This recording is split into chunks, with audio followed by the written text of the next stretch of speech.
Natay si Diane Marie Molinido sa pamamagitan ng gunshot wound na pumasok dito sa ulo at lumabas habang siya'y nakaupo at lumabas po sa kanyang pigi. Oo, yung mag-asawa rin eh. Binalot nila ng plastic sa ulo yung bata eh.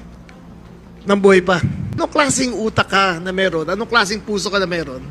Na pati anak mo, sasama mo sa disposal. Binisita si Master Sergeant John Molinido, ng kanyang legal counsel na si Attorney Cristobal Ramondo, sa Camp Bagong Diwa sa Taguig City, noong Lunes, February 9. Saad ni Attorney Ramondo, ipinaalam niya kay Molinido ang lahat ng legal remedies, kabilang ang pag-alis sa restrictive custody, na ipinataw sa kanya buhat ng maging person of interest siya, sa pagkamatay ng dating asawa na si Diane Marie Molinido, at kanilang 8 taong gulang na anak na si John Ismael. Kinumpirma naman ni DILG Secretary John Vic Remulla sa isang press briefing noong February 3, na case closed na ang malagim na pagkasawi ng mag-ina. Ito ay matapos matukoy ang pagkakakilanlan ng mga sospek, at ang motibo sa likod ng krimen. Ayon kay Remulla, lumabas sa investigasyon, na pera na nagkakahalaga ng 450,000 piso ang naging ugat, kaya pinaslang ang mag-ina. Narecover din ng mga awtoridad ang isang sport utility vehicle sa Pampanga, na pinaniniwala ang ginamit sa pagdadala ng mga bangkay ng mga biktima. Nauna nang sinabi ng asawa ng biktima na handa siyang makipagtulungan sa investigasyon. Gayunman, kinuwestiyon ng kanyang legal counsel ang paraan ng kanyang pagkakaaresto.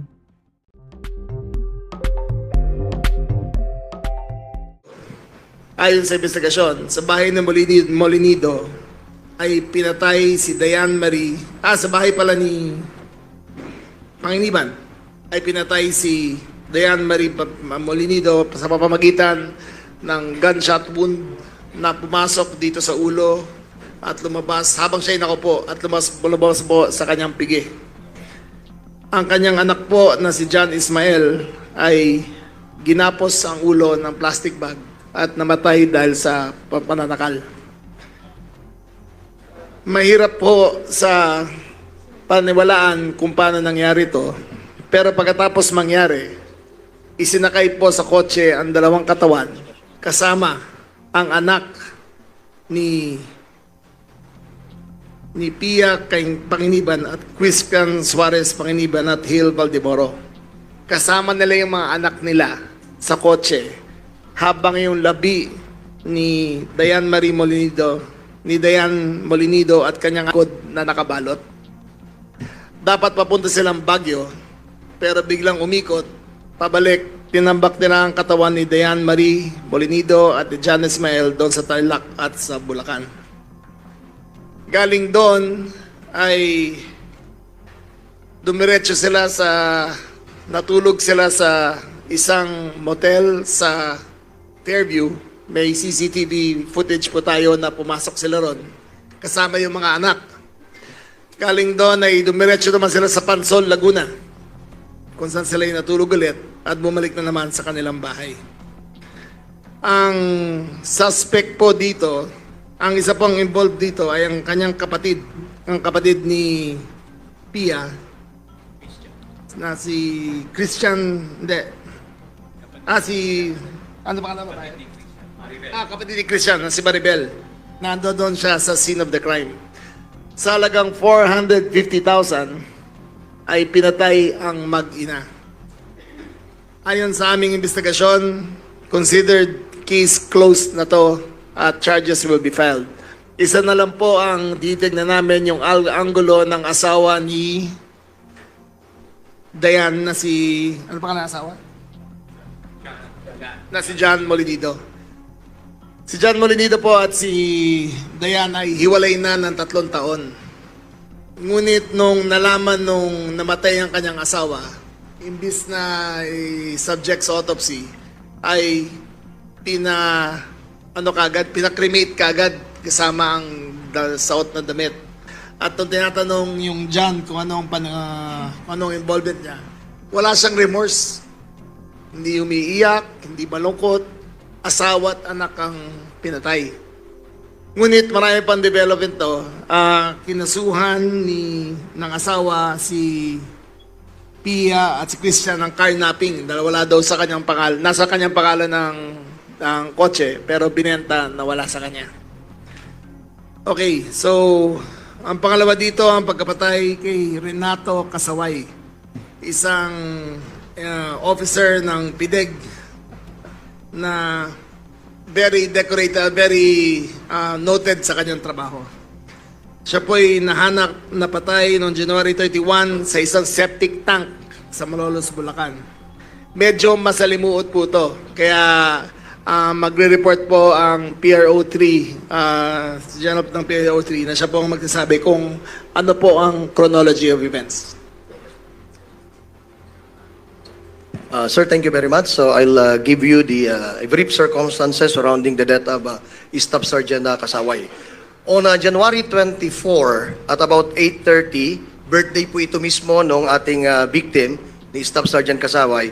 He asked permission from his wife na siya ay pupunta sa Malolos to meet an asset.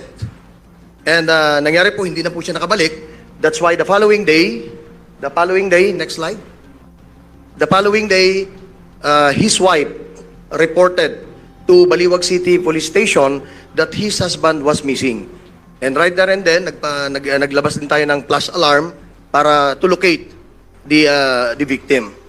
And we even created an SITG to focus primarily on the investigation surrounding the circumstances of the incident. Next slide. On January 30, because of this investigation, we learned that one of our policemen in Malolos, Bulacan, meron siyang kinalaman doon sa insidente. That's in the person of Corporal Vivancio Abalos. Because, remember, this January 24 na wala si Kasaway, dito ay binaril. Binaril ito doon sa isang compound, and the gunman, Julian Salamat, together with another witness, went to Corporal Abalos. Binanggit niya lahat na pangyayari. So, na-discover natin yan January 30 na. So, makikita mo dito yung talagang deliberate yung pag-conceal ni Abalos nung insidente. Dapat, nung 24 pa lang, nung hapon, nung nag-report sa kanya, dapat, inaresto niya dapat si Salamat. And inireport sa kanyang chief of police, which he did not do. Ang ginawa niya, pinabayaan niya lang makaalis yung gunman, si Julian Salamat. So, on January 30, about 6 p.m., nakuha rin natin yung isang witness in a alias Mark natin. Siya rin yung nag-elaborate, nag-corroborate ng statement ni Corporal Abalos kung paano pinatay si Corporal Kasaway. Next. That's why on the eve of January 30, at about 11:30 p.m. ng gabi, a joint operation composed of the PRO3, the Malolos CPS, the PIDEG, the SOCO, we went to the crime scene located sa isang subdivision sa Malolos in Barangay Mohon. And dun nga, na-discover natin sa septic tank yung cadaver ni Staff Sergeant Kasaway together yung kanya mga personal belonging. The cadaver was positively identified by his wife. In-identify mismo ng asawa niya na yun si Staff Sergeant Kasaway. And from the crime scene, we recovered empty shell. And based from the SOCO report, Corporal Kasaway, mayroon siyang 3 tama ng baril, isa sa ulo at 2 sa kamay. So makita natin na parang sinasangga niya. So ang primary suspect dito si Julian Salamat. Next. That's why on 31, we also arrested the owner of the place, nung bahay, in a person of Oliver Mauricio. Dahil alam niya yung pangyayari, doon mismo nangyari sa lugar niya, and hindi niya rin na-report ito. Just imagine yung bahay niya, yung pinagtapunan na septic tank is only 3 to 4 meters away from his house. And we also arrested another 2 suspects in the person of Arvin Santiago and Nick Conboy. Next. So, yan yung ating yan yung Vivancio Abalos, yung police natin. Inaresto natin siya for his concealment. Accessory siya doon sa krimen. Na kung dapat hinaresto niya na nung 24, dapat arrested na natin yung gunman. Next slide. And on the 31 of January, the 2 arrested suspect executed an extrajudicial confession surrounding their participation. Sila kasi yung unutusan na linisin yung crime scene at ibaon yung victim natin sa septic tank. So may personal knowledge sila. Next slide. And the following day, na-inquest natin yung arrested suspect. We have 4 arrested suspect, including Staff Sergeant Kasaway. Next slide. So ito na yon. 4 yung arrested natin, but we still have 7 at-large suspect included in the filing of case. Na-inquest na po ito together. Ito yung 4 and yung ating 7 other suspects. Next. So ito po yung we're able to got a video kung saan ito yung lugar kung saan yan si Staff Sergeant Kasaway pumasok para makita niyo yung participation. Next slide. Ito yung suspect natin, si Julian Salamat. Si Julian Salamat. Naka-jacket siya na next slide. Ito yung other suspect, Arvin Santiago. Arrested din natin ito, Arvin Santiago. Sila naman yung inutusan para linisin yung crime scene at ilagay sa septic tank yung cadaver ng ating victim. Next slide. Then ito yung mga other at-large suspect natin. Next slide. Next slide. Next slide. Pati yung mga, dyan sa harap kasi niyan, parang may mga tricycle dyan, so dyan sila nag-i-stay. Narinig nila, pati yung pagputok, but wala silang ginawa because nandyan din sila, mga taga dyan sila. So makita mo dito yung conspiracy to conceal yung cadaver. Just imagine, nangyari January 24, na-discover natin January 30, nobody from them reported the incident kung hindi pa natin na-discover. Next slide. So that is actually the actual video na makita natin from the crime scene. As of now, we'll be applying for a cyber warrant, mga CCTVs, and of course, the crime scene, binabantayan pa rin natin to gather more pieces of evidence to supplement yung ating evidence submitted during the inquest proceeding. So thank you very much. Okay.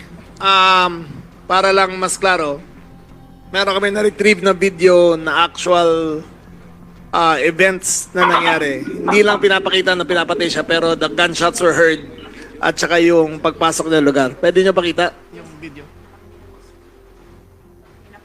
Pakiplay, pakilakas sa volume. Pakilakas sa volume.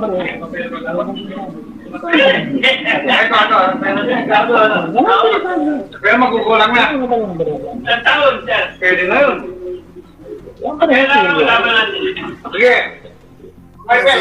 Si Kasaway. Pwede na. Hindi, 11 eh.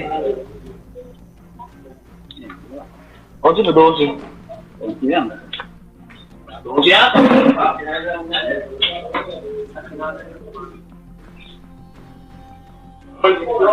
Ayun na ulit 15.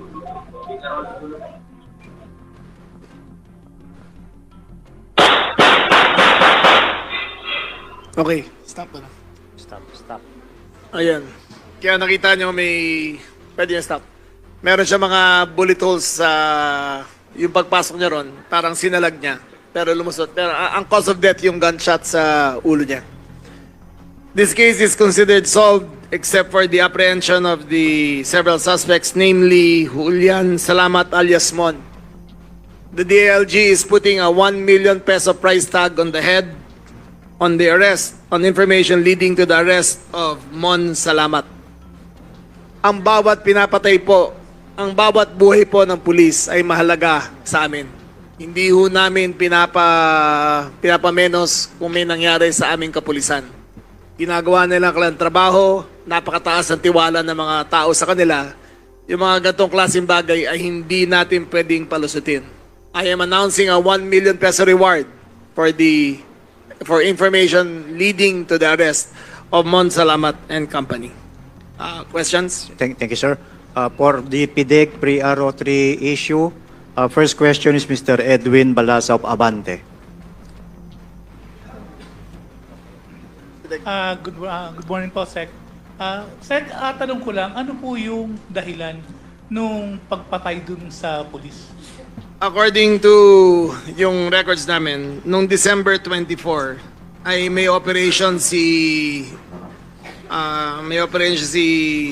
Kasaway na nag-result sa 50 grams na parang kasama sa operations nitong Salamat. So, ang words nung sa inquest sabi, nagiging problema na to. So, ayun na naging motivation doon. Thank you. Next is Ms. Marlene Pajernos of DCMM.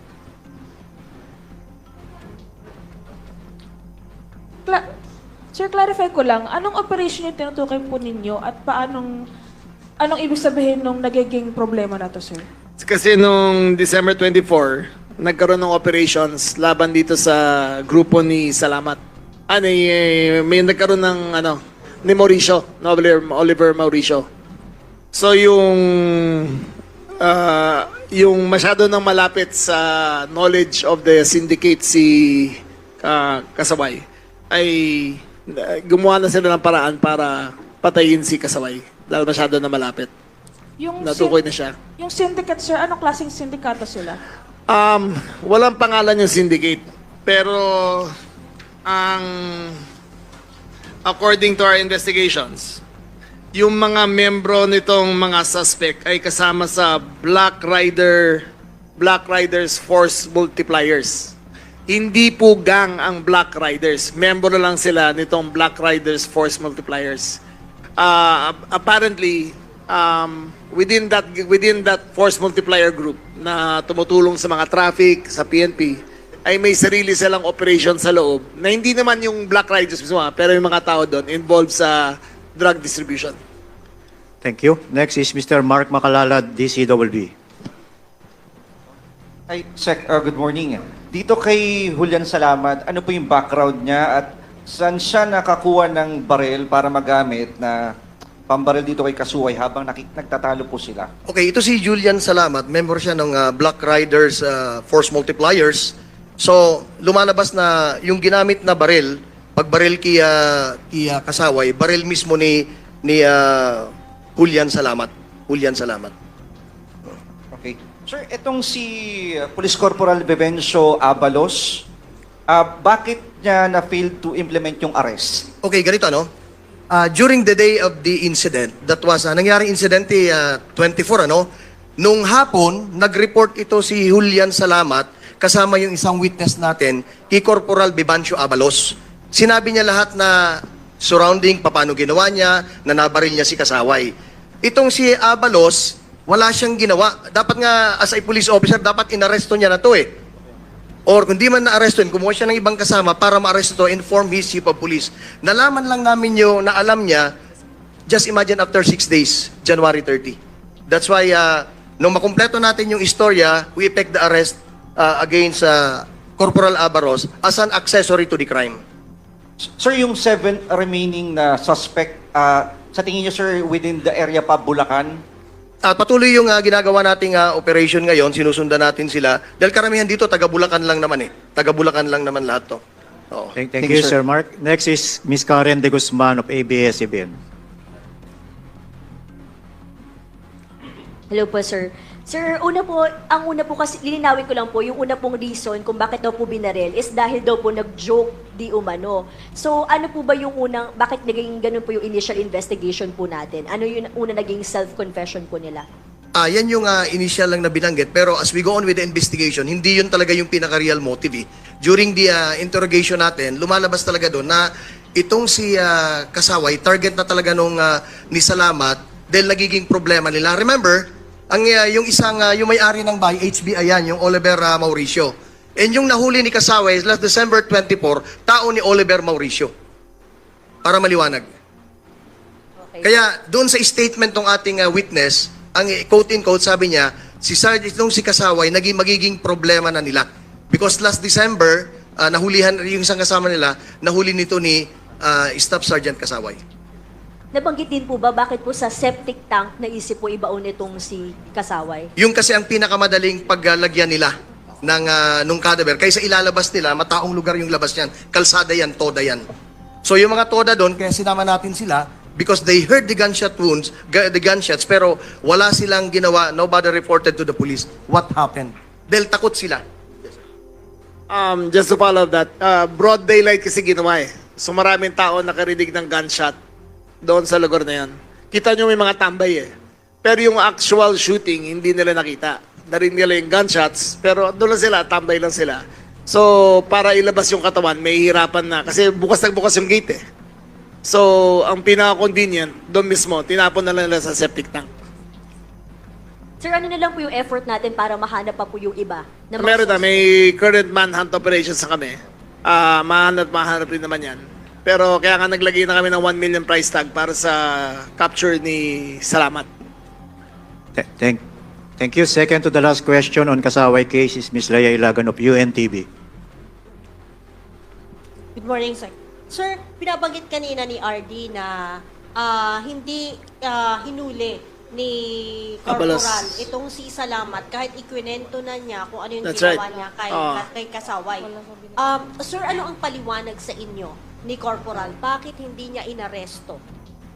Okay, as a background, yung Black Rider force multiplier, si Corporal Abalos, ano siya dito? Consultant. Parang siya yung nag-ano nito. Consultant nito. So, nakakahiyaman, pero ang sabi niya sa amin, hindi niya inaresto dahil natakot daw siya. The more kaming nagkaroon ng, ba't di mo inaresto? Pulis ka. Dapat inaresto mo yon. Hindi niya rin report, sir, kahit kanino. Na-discover natin, January 30 pa, sir. No. Sir, papaano naman nalaman ng PNP na may ganito na napatay nga si Kasaway kung mismong si Corporal ay hindi inireport sa inyo? Actually, meron na tayong mga, during the investigation, meron tayong mga hint na doon nangyari. So, good thing, isang witness ang nabagandang loob na pumunta sa amin at siya ang nag-relate ng kwento based sa kwento ni Julian Salamat. And from there, kaya natin natuntun yung lugar and nag-conduct tayong joint operation to retrieve the cadaver of Sergeant Kasaway. Thank you, sir. Thank you. Last to ask question on the Kasaway case is Ms. Eunice Celario, Filipino Mirror. Sir, good morning. Regarding po doon pa rin po kay Kasaway pa po. Ano po yung pinaka-role ni Julian Salamat? Bakit nagiging problema nila si Kasaway? Parang baliktad. Again, kasama Kasi sila, pulis po ng isa. si Kasaway pumunta ron, parang may pupuntahan siyang asset. Yung lugar na yun kasi notorious sa drugs. Nahuli niya na yung unang 50 grams di ba? Parang follow-up operation na yun, yung pinuntahan niya ron sa Bulacan. Yung Salamat, siya yung nagutos na patayin na yan. Ayun, parang narinig sa video na pero siya ang prime suspect na namutos na patayin na yan. Nagiging problema na siya. Sir, clarify ko lang po. Mayroon po kasi akong nabasa na parang asset si Salamat. Ayun ang pinupuntahan ni Kasaway. Opo. Yung asset niya. Ang asset niya si Salamat, pero si Salamat rin ang pumatay sa kanya. How about po yung Oliver Mauricio? Siya yung head ng grupo nila, yung Oliver Mauricio. No. Thank you po. Thank you, ma'am. On the first issue, Molinido case, first to ask question, Ms. Leia Ilagan of UNTV. Good morning, sir. Sir, nakita na ba natin kung ano ang background ng mag-asawang suspect? Marami silang criminal cases. Yung babae, may kaso ng estafa. Yung lalaki, dating pulis na na-dismiss 2014. So, marami silang kaso na talaga yung mag-asawang yan. Sir, magkakilala ba si asawang pulis nitong biktima Yes, at saka itong mga suspect? Inaanak nila sa kasal. Inaanak nila sa kasal yan. Tapos, sir, bakit daw napatay yung bata? Ano po yung... Kasi pinatay na yung nanay, ando doon yung bata. Hindi naman kasama dapat talaga yung bata sa transaksyon Binitbit lang ng nanay. Parang nakaplano na talaga na papatay yung nanay. Pinatay na rin yung bata. Sir, may binabanggit itong si Pia na wala daw silang kasalanan ang itinuturo yung asawa. Na-validate na po ba yun ng PNP? Yes, binabali. Under protective custody si detention ngayon yung asawa. Pero ang lumalabas talaga, yung mag-asawa talaga ang gumawa. Titingnan namin kung anong involvement ng asawa dito. Thank you. Next, Mr. Jun Veneracion, GMA. Sir, magandang umaga po. Sir, dun po sa particular role ng mag-asawa, kanyo yung babae, yung ahente, binaril dun sa bahay, yung si Corporal Molinido, binaril po dun sa bahay ng ahente. Sino po ang bumaril sa kanya? Yung Yung Christian. Yung Christian Panginiban, yung asawa ng ahente. Dating pulis rin. Siyang pumatay. Ang accomplice nila dyan ay si Hill, alias Hill. Siya ang tumulong pag-dispose ng katawan. Kasama siya doon sa ruta ng pag-alis. Nung umalis po yan, kaya ang hirap balutin sa utak ko kung paano nila magagawa na yung mag-asawa ay kasama. It's unbelievable eh. Si Dayan at saka si John. Si Pia at si Christian. Kasama ang kanilang katatlong anak. Yung isang anak nasa lap ni Pia, yung isa nasa lap ni Hill. Yung dalawang katawan nasa likod ng Montero. Nasa likod. Fortuner pala. Nasa likod ng Fortuner. Ang plano nila, alika, bakasyon muna tayo sa Baguio. Kaya na sinabi sa mga bata. Pero along the way, nung night time nila, umikot sila, didispose sila yung mga katawan. Merong, psychopathic criminal tendencies talaga kasi walang konsensya eh. Paano mo madadali yung anak mo sa participation of the crime? Diba? Anong klaseng utak ka na meron? Anong klaseng puso ka na meron? Na pati anak mo, sasama mo sa disposal and sa prosecution of the crime. Doon kami nagulat lahat eh. Pati anak kasama. They were at the scene of the crime.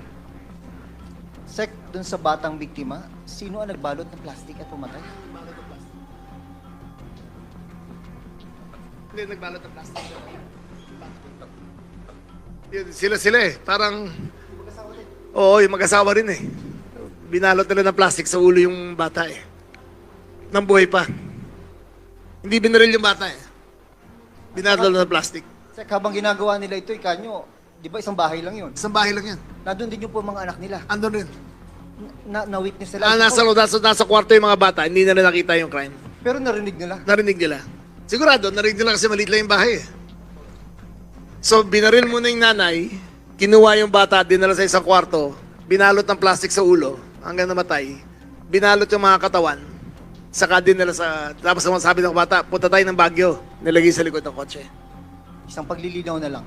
Ano po ba nangyari sa transaction ba't nauwi sa patayan ito? Ayun ang parang pinag-interestan yung 450,000 eh. Na presyo ng Innova na binibenta. Nabili na kasi, ibibigay na yung pera dapat kay Pia. Kay Dayan. Bibigay na yung pera kay Dayan, hindi na binigay. Imbes ibigay sa kanya yung pera, binalil na siya. Yes. Thank you, sir. Next is Edniel Parosa of DCRH. Okay na? Okay, sir. Check yung mga anak no mga suspect. Ilan ulit sila, sir? Tsaka ano yung mga edad nila? Ano yung mga edad? Parang 10 years old, 8 years old, and 6 years old. So yung tatlo, sir, kasama doon sa sasakyan? Kasama sa sasakyan. Sir, tama ba na, kasi may information na hindi totoong hindi nila na-witness? Hindi nila yung na-witness. pagpatay? Wala. At saka hindi rin naman mga minor mga yan eh. Halos hindi nila makakorroborate kung ano nangyari. Pero sigurado kami doon sila sa bahay nung nangyari yung yung patayan na yan. Would you know, sir, kung may participation yung tatlong anak doon sa pag-unload ng mga labing? Wala. So wala Maliliit pa sila eh. idea? Wala. Halos wala silang alam. Sigurado ka. Kung may video pa kami ng palabas sila ng motel, parang naglalaro-laro yung mga bata eh. Wala silang kalam kung ano nangyayari talaga. Hanggang makabalik, sir, dito? Nasaan na, sir, yung tatlong anak? Nasaan na ba yung tatlong anak? Sa next of kin nila nila Pia. Thank you, Sir Sa magulang ni Edniel. Pia. Next is Ms. Karen de Guzman of ABS-CBN. Sir, na-recover po natin yung cellphone po nung victim. Yes, May dumaan na po ba to sa forensic examination? Ano po naging resulta? Currently undergoing forensic examination. Kukuha pa kami ng cyber warrant para babuksan lahat. Pero andyan na. It's in process already na mabuksan lahat. It's in the possession of the PNP already. Tas linawin ko lang po, sir, sa motive pa rin po. Sorry, medyo nalito lang din po ako sa motive. Bali po nagkaroon ng problema yung transaction po. Walang problema. Nabenta na yung Innova. Binayaran na. Imbis ibigay yung pera kay Dayan, pinatay na lang siya. Nakuha na yung Innova. May buyer na. Sir, nabanggit po ba kung bakit kasama po yung 8-year-old dun sa transaction? Binitbit lang. Binitbit lang na nanay. Halika, sumama ka sa akin. Parang ganyan. Sumama ako, anak. Ganun lang. Opo. Thank- Sir, thank- follow-up lang din po. Meron po mga nakitang bakas ng dugo dun sa bahay. Dumaan daw po ito sa luminal examination. Tapos na rin po yun. Tapos na, pero ang theory is yung sofa ay nakabalot na sa plastic eh. Kaya sa luminal examinations, walang nakita.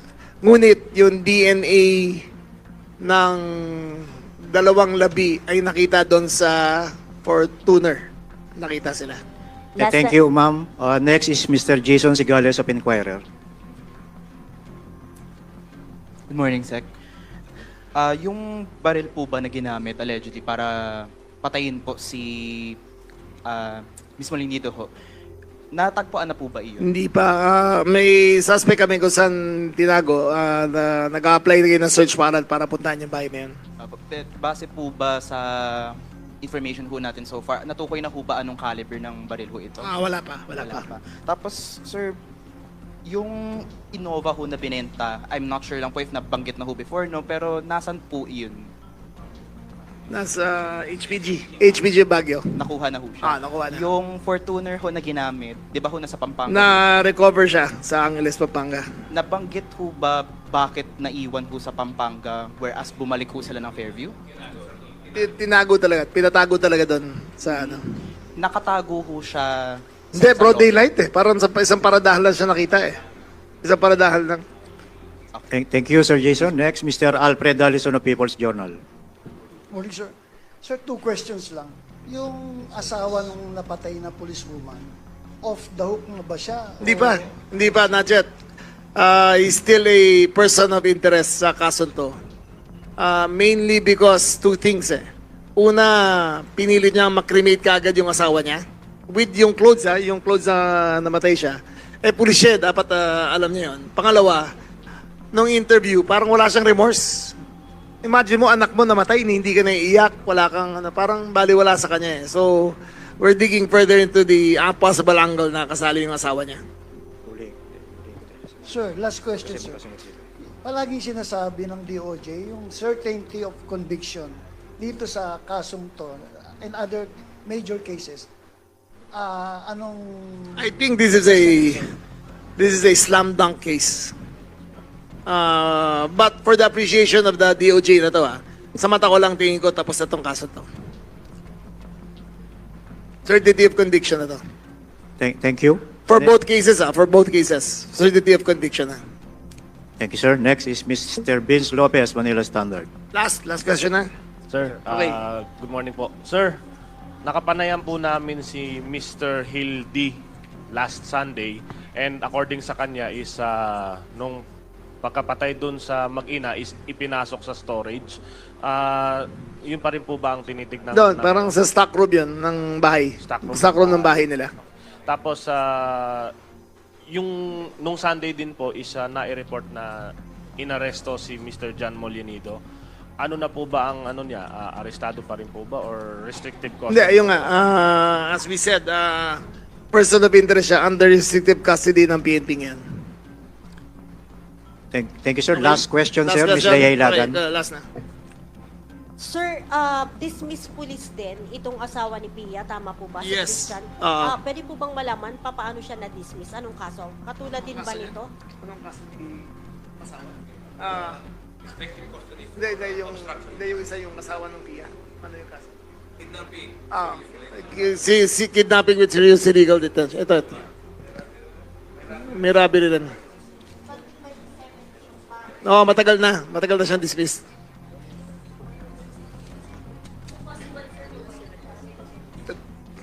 Magkasama talaga yung asawa sa pagplano ng lahat na to. It appears na magkasama talaga. Even the sister, yung sister nung suspect, ando doon siya present siya at umamin na present siya nung nangyari lahat. Okay?